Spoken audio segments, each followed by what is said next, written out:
Good morning, everybody. Happy Thursday. Welcome to our tea and toast this morning. All change again today. So yesterday I was in the yard, Georgia was at home. Today I'm at home and Georgia's at home. But as you can see, we have also got a lovely, lovely person joining us this morning. And we've got Russell from Voluntary Impact Northampton. Good morning, Russell. Morning, Georgia. Morning, Jasmine. Morning, everybody. Morning. How are you doing? I'm okay, thank you. How are you? Yeah, not bad, thank you. Feeling pretty good this Thursday, almost at the end of the week. Not long to go, almost the weekend, which I'm looking forward to. Georgia, how are you feeling this morning? So today, Jasmine, I'm feeling very sunshiny. So we do like internal weather, which is not necessarily what's going on outside. It's more what's going on inside in our hearts. And today my heart feels very, very summery, very, very shiny. And I'm hoping that if I am like sunny and shiny enough, then that will kind of get the outside to match how I feel inside. Transfer to the outside. Yeah. Yeah, definitely. Russell, how are you feeling this morning? Are you feeling sunshiny? I'm feeling curiously optimistic as we come out of lockdown. And I'm looking forward, hopefully, to some sun in the next few months, because we've just been through the coldest April, I believe, since 1980. And it feels cold. So I'm looking forward to May, June, July being a bit summery. I feel exactly the same as that, Russell. I mean, I got up this morning and it was sunshine, and I have to take my son to school for 10 to 8 on a Thursday because he plays football in the morning. And literally, we left the house, and although the sun was out, it was absolutely freezing. I'm like, oh, come on, we're almost in May. We need some sunshine on our bones to cheer us all up, don't we? Absolutely. Yeah, hopefully, not long now. And we'll start to get a bit of that sunshine. So, with Russell with us this morning, we're going to hand over and ask Russell to tell us all about the amazing work that Voluntary Impact do. So over to you, Russell. Give us all your spiel. Brilliant. Thanks for inviting me this morning. So Voluntary Impact Northampton has been around for 30 odd years. It was our 30th anniversary when COVID struck. Oh, wow. And whilst we had planned a massive celebration event in the Guildhall, it didn't come to pass because of the pandemic. So we all know what happened last year.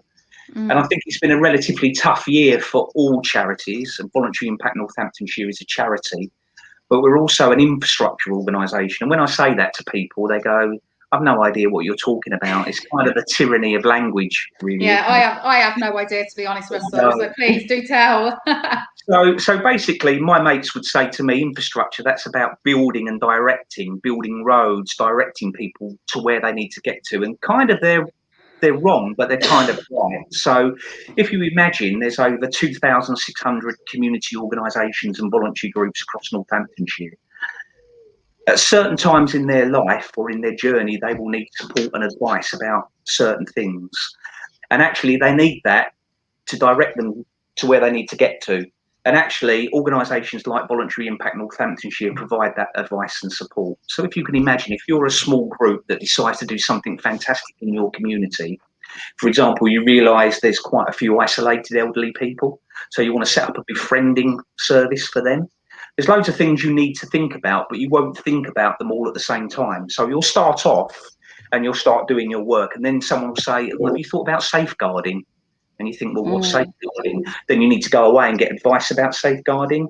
And then you would come to an organisation like Voluntary Impact Northamptonshire who would help you and support you in safeguarding. Then you'll go on, a few months down the line, you might think, well, we need to raise some money. Okay, let's think about fundraising. We need some support and advice. And then you'll come back once again to Voluntary Impact Northamptonshire and we will provide you with that advice. So that's kind of the main hub of our work. It's about supporting the voluntary sector and the community organisations in Northampton. But we also do other stuff as well. So we've been steeped in volunteering for 30 odd years.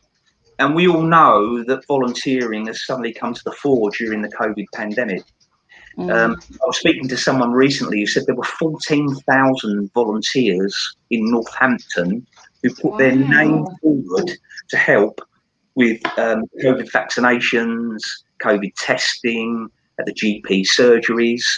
Amazing. So we all know, amazing. Yeah, so we all know that in the UK, we've kind of got that cycle where we do want to help and volunteer.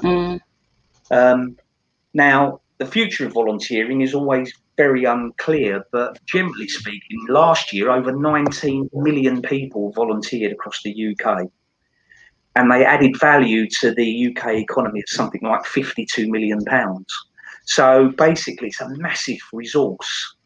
And I would encourage anybody who's interested in volunteering to contact Voluntary Impact Northampton, because we can help you on your volunteering journey. You may not want to volunteer with us, and I totally get that, but there are 600 odd organisations out there in Northampton doing great stuff who you might want to volunteer for, and we kind of act as that broker. That's the second thing we do.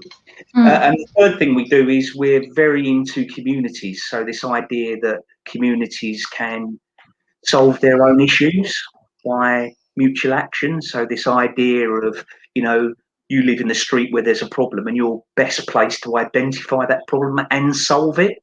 It's not a local authority that's liable to solve it. It's not the voluntary sector that's liable to solve it. It's probably you, but you might need some help and support to do that. So voluntary impact is there for you as well. So we're based in St Giles Street. As you know, we're not open fully at the moment. We won't be open until June, I would expect. We have a drop-in session every Wednesday morning. So if you are a potential volunteer and that floats your boat, please come in and talk to us, and we'll tell you about the volunteering opportunities that are out there in Northampton. And I think that there are a myriad number of benefits to volunteering, which I'd just like to go through, if that's okay. Oh, yeah, absolutely. Okay. So the first thing is, I think what COVID has done to this community is it's disconnected us, because we've all had to work from home, haven't we? We've not connected in the same way that we once were. So volunteering gives you an opportunity to connect to organisations and to people. So if you're a social person, and most of us are, you will have really suffered, I think, in the last 12 months. So why not, as we come out of lockdown, think about volunteering as a way of getting out and meeting people? I think that's really, really good. You can also do something really useful. It's a known fact, Jasmin and Georgia, that if there weren't volunteers in the community sector, a lot of community organisations would not survive. They really do rely on volunteers. And so whilst a volunteer may think they are actually undertaking a very small role, it's kind of pivotal to the survival of many of these small organisations. And in that sense, volunteering is hugely important. It's a massive resource. So that's a really important thing to hang on to. And I think the third thing, if you're unemployed, which, let's face it, during COVID, we've heard a lot of bad news stories about people being made unemployed. People who would never have thought they were going to be made unemployed have been made unemployed. And so volunteering is a really good way of building back your confidence and getting something on your CV, especially if you're younger. Okay, if you're younger and you need that experience, then why not do it in a really safe environment? And then that's something you can put on your CV. Also, the more elderly amongst us, and I count myself in that now, I'm getting old, I've got grey hair, it's a way of building back your confidence. You are beginning to feel your age, and you want to meet with like-minded people or intergenerational people, then do it through volunteering. So we're available. You can telephone us or you can email us. The best address is probably info@voluntaryimpact.org.uk. That's all I wanted to say, really. Yeah, that's brilliant. Questions, really? Yeah. So, Russell, is there a big team of you at Voluntary Impact? Is it a big team? Is it quite a small team? So there's 27 staff. Oh, wow, big. In Northamptonshire. So most of those are invested in our minibus service, our Northampton Community Transport minibus service, which runs across Northampton.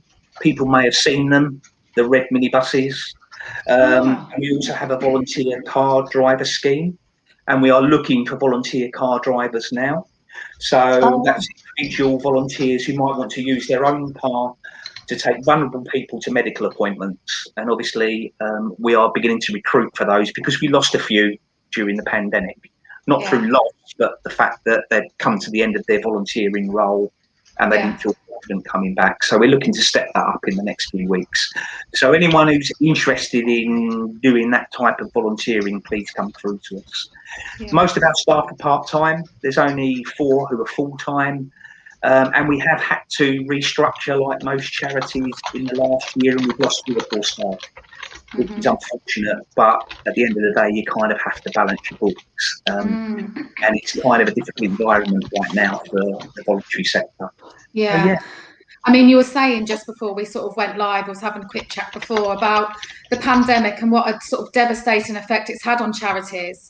And I've heard a lot about this, but has it, like you say, it's had a big impact on you guys, has it? It has. So the first thing to say is that last year was the first year we ever reported a deficit budget, so we could not balance our books. There's every chance that we won't balance our books this year. And when you don't balance your books, what it means is you either have to stop doing what you are doing, change the way you are doing things, or lose assets. And by assets, I mean people or buildings. Yeah. And unfortunately, we've had to do that. We've lost 12 registered charities in Northampton since February 2021. And that's the thin end of the wedge. Yeah. So that's registered charities. So that's charities who are registered with the Charity Commission, but that doesn't account for charities that are not registered. So that might be the smaller organisations who don't feel that charity registration is important to them. And my worry is that if 12 registered charities have gone, there could be a lot more out there who we don't know about who have also closed their doors. And there is a real worry, I think, in Northampton that the charity sector will start to close its doors or reduce the way it does its business, and that will ultimately have an impact on communities. Yeah, it's really sad when you look at it like that, isn't it? There's a lot of people that we've spoke to have sort of said similar, who are charities or even the smaller organisations, and the worry is moving forward. We're not really out the worst of it yet. There's do you know what I mean? It's not like, okay, well, things are on the up. We've still got a good few months to get through, haven't we? Yeah, and actually, I mean, I don't want to get too political on this, but, against that is a backcloth of local authorities reducing their money. So, because they do, okay. External grants and foundations re-strategizing at a time when they need to be funding the sector they're not. And so, ultimately, if you put those two together, you then say, well, actually, what's going to happen here? What's going to happen here is going to be less money. And so that means there's going to be a greater gap between the haves and the have-nots, which means the more vulnerable in society are going to become more vulnerable because the voluntary sector won't be there to pick them up. Yeah. And actually, is that what we want in our society? Do we really want that society that is so unfair? Yeah. I mean, I don't, but, no. And I'm sure you feel the same. We all want to live in a really fair society where people can aspirate and can do what they want to do and can believe that they can get somewhere in life. And I just think that at the moment, that's a tricky ask, I think, for people. Yeah, I think it's really interesting you said about like politics and obviously like funding and all that, because we do actually have the local elections coming up in the next couple of weeks, I think it is, maybe even next week. And that's kind of, to me, the first chance that people are going to have to kind of reevaluate who they vote for, and maybe people should start looking into the councillors who are standing in their wards and what their priorities are. And obviously, as Russell's saying, the voluntary sector and the charity sector needs our help, and so we need to be able to help them as much as they are offering that help to us. I absolutely agree, Georgia. This is actually kind of a time to sense check those politicians. And it was really interesting. I was at the poverty hustings the week before last, where there was cross-political discussion about poverty, because the two issues for me that have come out of the pandemic are poverty, because no matter how you draw this up, we're all going to be poorer. So, people who never expected to lose their jobs have lost it.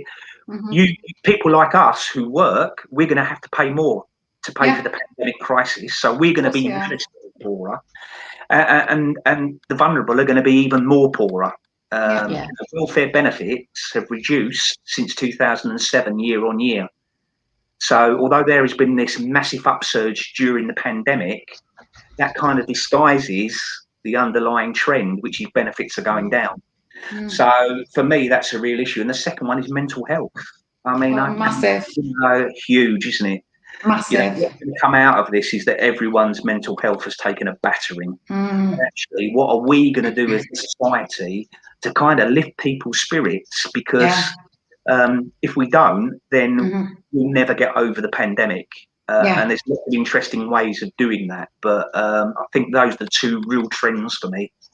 Oh, 100%. I mean, you mentioned mental health, and I feel that we're not even close yet. The impact that this has had on people's mental health, and will continue, because, like you said earlier, Russell, we have got a few uncertain months ahead of us. There's talk of perhaps a further lockdown, a third wave, and even if it doesn't become as bad as what we've been through previous, there still may be some restrictions on our working life, our home lives, and how that has affected people's mental health. I don't think we really have any clue how bad this is going to be. And I think this is going to be something that we will be trying to recover from for years.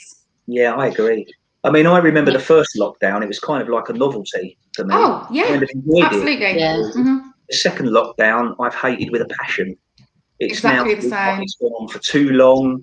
I mean, my own mental health, I think, being disconnected from my team, sure, you can do all of this type of stuff online. It's not the same as being in the office, having a cake and a bun, talking about stuff. And I think, if you then put that into households who have not been able to mix or see each other, I think it's a real issue. And I think we will. I think you're right, Jasmine. We'll be recovering from the mental health legacy for some time to come. Yeah, absolutely. And I mean, I was just kind of sitting thinking about what you were saying, kind of linking these things.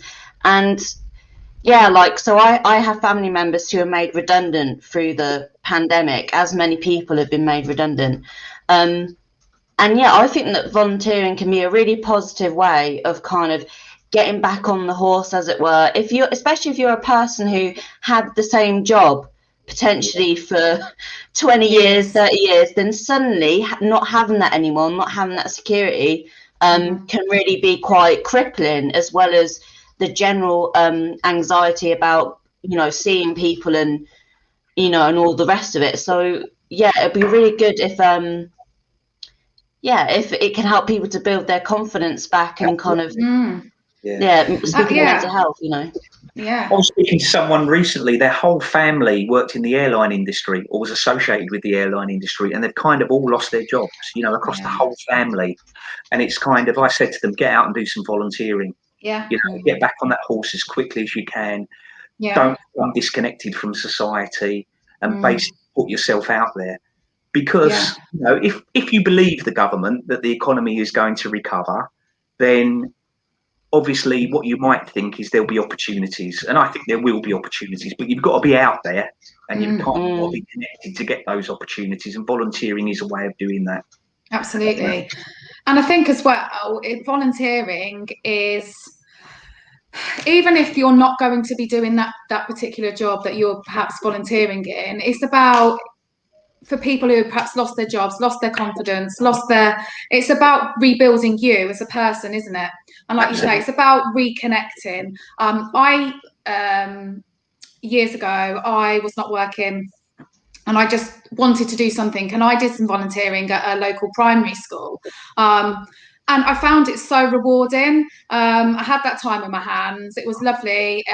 Really enjoyed it. And like you said earlier, it's really good on your CV. If you're younger and you're starting off in your sort of career journey, it's a really good thing to do. And we have people volunteer for us at the yards and at community courtyards. And their input is so valuable, and something we always say, Georgia, don't we? Our volunteers who are with us are as just an important and valued member of the team as the paid staff. So I don't think you can put a sort of thing on how important and how rewarding volunteering can be. So if there was someone watching this morning, Russell, that's thought, right, I've got some time on my hands, I'd like to do some volunteering, would the best thing for them to do to be dropping you an email or giving you a call? And would you then sort of sit down with them and help put them in the right sort of direction of where they should look? Or Yeah, so the way it kind of works is at the moment, if a volunteer or a potential volunteer was interested in volunteering, if they emailed us at info@voluntарyimpact.org.uk, the lovely Katie who works in our office would be in touch with them and basically say, kind of, what do you want to do? What kind of organisation do you want to work for? What kind of volunteering do you think you want to do? Because actually, that's the important thing. It's about matching potential volunteer to the right organisation. Because if we don't, they're just going to wander off, aren't they? Let's be honest. So we need to do that work first. And then what we generally do is we kind of put an all points bulletin out into the community to say, Mrs. Smith, for example, is looking to volunteer. This is the number of hours that she wants to do. This is the type of work she wants to do. Is there anyone out there who would be interested in working with Mrs. Smith as a volunteer? And then basically we bring those responses back in and then we match. That's it. Okay. And then at that point, we then let the organisation and Mrs. Smith do their thing. And hopefully they can start to build on a fantastic relationship, really. Yeah, absolutely. That's kind of how it works. I mean, the nature of volunteering is changing anyway, Jasmine, because, you know, there's lots of debate out there that people are finding their own volunteering opportunities. But there still are people out there who think, do you know what, I want to talk about this first before I do it. Yeah. Because strangely enough, you will find that most volunteers are very serious about doing it. And actually, they want to make sure it's right for them and right for the organisation. I know of very few volunteers who are flippant in that respect. You know, once they commit, they commit. Yeah. And I think that's the nature of volunteering, that people want to give something back. So, yeah, if people want to talk about it, talk to us. That's what I would say. Yeah. Brilliant. Well, it sounds like you guys do a great job. And I didn't realise that you were only on Giles Street. You're literally just up the road from us. See, this is it. Like, this is what we were talking about before. There's like fantastic organisations, but I would never have known that you guys were just up on Giles Street. So, let's make a pact then. When we're open, I'll come down to you for tea and toast. Yes. And to me for coffee and biscuits. Oh, absolutely, Russell. I was literally just about to say to you, like, in June, we're opening our doors. Like, we'd love you to come down to us and meet some of the people that we work with. And and like you're saying, Georgia and I will be up and having coffee and biscuits with you. Sounds like a deal. What do you think, Georgia? Yeah, absolutely. Sign me up. We're in. As long as you've got good biscuits, though. We don't want any of them cheap stuff. Tell me what you want. Put in a menu order, and we'll make sure. I like a good custard cream, Russell. Interesting enough about custard creams, you know, they're the 64th most favourite biscuit in the UK. So they've taken a bit of a hammering lately. Custard 64? 64? Great, is it? Well, it's like the hobnobby thing. Hobnobs. Oh, yeah. I do like a chocolate hobnob, but... Yeah. Oh, how do you know that? I'm full of useless information about biscuits and rice pudding, you know. I do know that the hobnob's been called the marina biscuit because apparently no matter how many times you dunk it, it does not disintegrate.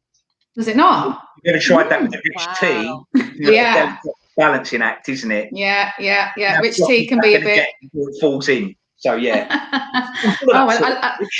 I love that you're the fountain of all knowledge on biscuits. This is really, really good. I'm loving it.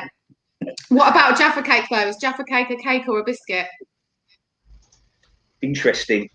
See, I would say it's a cake. See, I say it's a biscuit. Georgia? I think it's a cake. It's cakey. It's got a cakey inside. It's not got a biscuity inside. No, but it's like small, like a little biscuit. Well, it's a well-known debate, what about isn't it? Cupcakes? Well, that's a cake because they're big. Oh gosh, how did we even get onto this conversation? Now you're making me hungry. I haven't got any cakes or custard creams or anything in front of me now. So what about a wagon wheel? Because wagon wheels are very large, aren't they? But they're a biscuit. Now I've got an issue about wagon wheels. Now, is it because I was younger when I first ate them and they looked huge? Yes. Now they're really small. They've gone really small. The wagon wheel has shrunk, or I've just grown. I'd really like to be honest. They've definitely shrunk. It's like all the chocolate bars now, where they used to be, and they're getting smaller and smaller, aren't they? Like curly whirlies. Curly whirlies were the size of a small ladder back in the day. Yeah. Used to take you 3 days to eat a curly whirly. Oh, God, yeah. 2 minutes. I'll tell you what as well, though, and this actually moves us on quite nicely into something else I wanted to speak about. Who remembers when a chomp was 10p? Yep. Yeah. Chomps, 10p, love them. They're not 10p anymore. The price. Freddos. Oh, Freddos. Freddos, yeah. If you talk to any like person in England, I swear, if you start talking about the price of a Freddo compared to like 20 years ago, that'll be it for like, the rest of the afternoon, won't it? Oh, I know. Honestly. So Kendall's just said wagon wheels with or without jam? Oh. With jam. Without. I'm not a jam person. Oh my gosh. Oh look, now we've got caramel Freddo. Yeah. Ooh, that sounds good. I like that. Oh yeah. Yeah. So something Georgia and I just wanted to have a quick chat about this morning is because one of the topics that we like to talk about, at least on a monthly basis, is money. Because something that everyone has struggles with at times is money, and we think even more so at the moment with the pandemic, people are struggling. And has anyone noticed, I don't know if you noticed, Russell or Georgia, since the pandemic, the price of my shopping has risen so much. It just seems that everything has gone up so much in price, doesn't it? And what my weekly shopping bill used to be, I'd say it's about between £20 and £30 more now. Have you noticed that? Yeah, I would agree with that. And a lot of it's to do with kind of, I'm not sure whether it's like a perfect storm of pandemic and exiting Europe, isn't it? Yeah, Brexit, yeah. I mean, I did notice during the pandemic, it was hard to get lots of different stuff for obvious reasons. But I think you're right. I think there is a gradual, that's what I'm saying about we're all going to be poorer at the end of the day because, you know, we're paying another £20 on our weekly shopping. That's £80 a month. You know. Exactly. So Gary said, what about the price of petrol? Yeah, it like plummeted, didn't it? There was at one point in the pandemic where I remember, because so I don't drive, but my partner does. But I've never really paid attention to petrol and all the rest of it. But I think at one point, the place near us, it was like £1.16, I think it was. Whereas now it's like £1.34. It went really down. Yeah. I know. And it was annoying because I hardly needed to fill my car up in the pandemic because I couldn't go anywhere or do anything. And now I'm back to needing to drive around all the time. And the price of like petrol's gone up. I'll tell you the other thing that's massively gone up in price. So pets, the price of dogs. So, which is just so random because, you know, like in the first lockdown, I don't know about you, but loads of people I knew were like, right, let's get a puppy.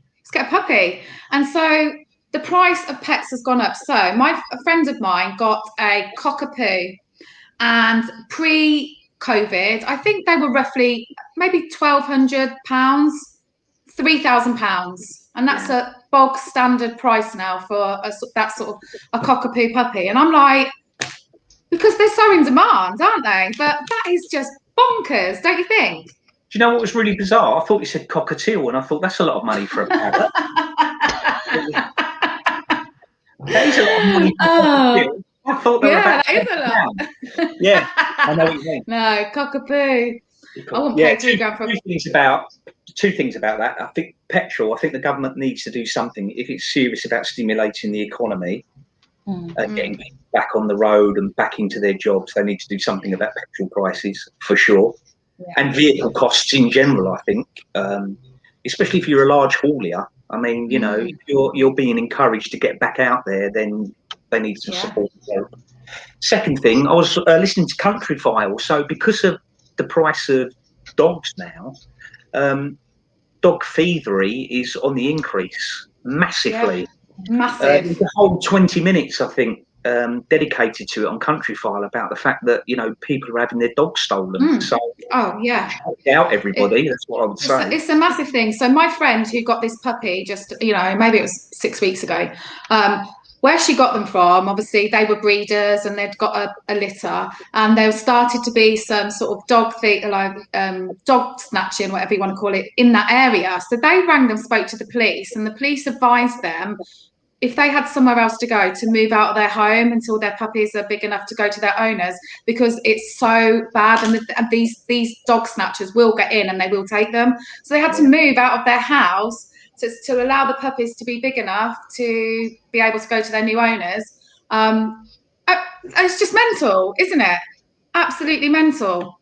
That's I think the issue with horrific. it, yeah, I mean, the issue with it, as I was saying on Country File, that if you steal a dog, okay, and you get found out, you get fined £250, which is nothing, right? Yeah. Considering that dog's probably worth £3,000 to £4,000 on the Yeah. black Yeah. market. So Yeah. you could be raking it in and Mm. paying a paltry fine. Yeah. So there's not really a disincentive No, for no, people it's that, not. No, I can't even imagine. I love my dog like so much. Me and Jasmine have had many talks about our dogs. So I've got a little Cavalier King Charles Spaniel, and she is everything to me. And yeah, I can't even imagine the type of person that would take, because they are part of your family, aren't they? Your Of course dog, they are. Yeah. and it's like stealing a family member. So, Mm. and then if you know all you're going to get is a slap on the wrist and a £200 fine, Yeah. where's yeah, it's just a Yeah. recipe for disaster, isn't it? It is. But it's a real sad state of affairs that this is the world we're living in at the moment, to be honest. Feels a bit like, you can't have anything, can you? But yeah. So yeah, prices are going up. All our bills are going up as well. But it feels like our money is not increasing at the same speed. So I think, with people watching and if people are struggling out there with money and feeling like perhaps they're struggling to keep their head above water, we would say at the yard, speak to people about it. There's lots of online debt recovery people who can help you. If you don't know what to do, or you're thinking, oh my gosh, I don't know where to turn, you can always get in touch with us at the yard. And as we always say, we're not the experts, but what we will be able to do is signpost you to someone who is an expert and who can help you. And I think probably the most important thing is you're not alone. Although people might not admit it, there are so many people in the position at the moment where they're, struggling with money. There's a lot of people, isn't there? So don't feel embarrassed. And I know it's something that a lot of us do feel embarrassed about, but a problem shared is a problem halved. And if you can speak to someone about it and get a bit of help, then that's definitely the way forward to go. So Georgia's just put on our email address, so at the yard, communitycourtyard.org. And remember, you can always contact us on any of our social media. But yeah, Gary's just said, never sit on a problem. No. And sometimes, I've done it. I've thought, oh, bury your head in the sand, it'll go away. But unfortunately, with money, it doesn't go away. So, yeah, speak. That's what I would say. Definitely. And if you have any expertise in managing money, or if you are like a pro budgeter, then get in touch, because we'll probably be talking about managing money on a monthly basis. So if someone could come in and kind of give us a bit of a chat about that, because as we say, we're not the experts, but we want to talk to the experts and we want to signpost you to them. So absolutely. I don't know, but we want to find somebody who does. Yeah, exactly. And we've spoken before about ways that we try and manage our money. We all have different little ways, don't we? But yeah, we do. An expert would be amazing, especially when our doors open in June and we can all come and have a cup of coffee or tea at the yard. Getting someone in who can speak to everyone about it, I think that'd be really, really useful. Myself included. As my husband will say, I'm not very good with money either. All this online shopping that I've been doing over the pandemic, it doesn't feel like you're spending real money. This is the problem. So yeah, I think we all could do with a bit of help. So just before we finish off today, I don't know, Russell, have you heard about the Captain Tom 100 challenge? I've heard of Captain Tom. I'm not sure about the 100 challenge. Have I been asleep? So there's this challenge going on. Obviously, it's in memory of Captain Tom. Is it his birthday? No, it's not his birthday. Is it his birthday this weekend? I think, isn't it the anniversary of when he first started walking laps in his garden? Yeah, maybe it is. Anyway, so it's the Captain Tom 100 challenge, and different organisations are getting involved. So for this weekend coming up, from Friday, I think Sunday, Monday, people are having to do something 100 times. So there's all different things going on. People are doing 100 sit-ups, doing baking 100 cakes. I did suggest either eating 100 sweets or drinking 100 cocktails, but that didn't go down too well with the boss. So we've decided at the yard, something that one of our little things at the yard we do, we love a bit of chalking, don't we, Georgia? Absolutely love it. So, Russell, if you're ever on Gold Street and you walk past our building, there's always a bit of chalk drawing outside. We love it. So our 100 challenge is we are going to do 100 chalk pictures. Wow. So, yeah. So, and we're going to put that all into a collage, which we will then share on social media next week. We're doing quite well at the minute, aren't we, Georgia? Oh yeah, I've had my partner out the front of our house. He's had like a box of chalks, and he's just been like doing loads of chalking, and we've got some stuff outside of the yard. And I know that your little ones have been doing some chalking, haven't they, Jazz? My kids have been chalking. I'm going to get them to do some more this weekend. But yeah, it's just a nice thing. I think a lot of organisations are actually doing sponsored thing as well, is to raise a bit of money. But we're just doing it as more of a memory and what Captain Tom did for us all. So if any of you watching are mad into chalking and fancy doing one for us, you can send it in to us. And we will put that in with our collage next week, which we will show you all. Right, wow, I think that sort of brings us to a close this morning. Russell, it's been absolutely fantastic to speak to you. Thanks so much for coming down. And coming on. Sorry, for a minute then I thought I was at work. I'm at home. Honestly, my brain is not I was not quite with it this morning, but yeah, no, it's been really good to talk to you and hear about all the great work you guys do. And me and Georgia are going to be in touch and hold you to that cup of tea, and we'll come up and see you guys. Problem. Brilliant. Yeah, as soon as we're open, basically. Yeah. Hopefully June, if the roadmap all goes ahead, we're hoping June's going to be the month where we start to get a bit of normality back. So fingers crossed. Absolutely. Right. Well, hope everyone has a lovely morning. Thanks for watching, everyone, and we'll see you again next week. But have a good day. See you later. See you next week.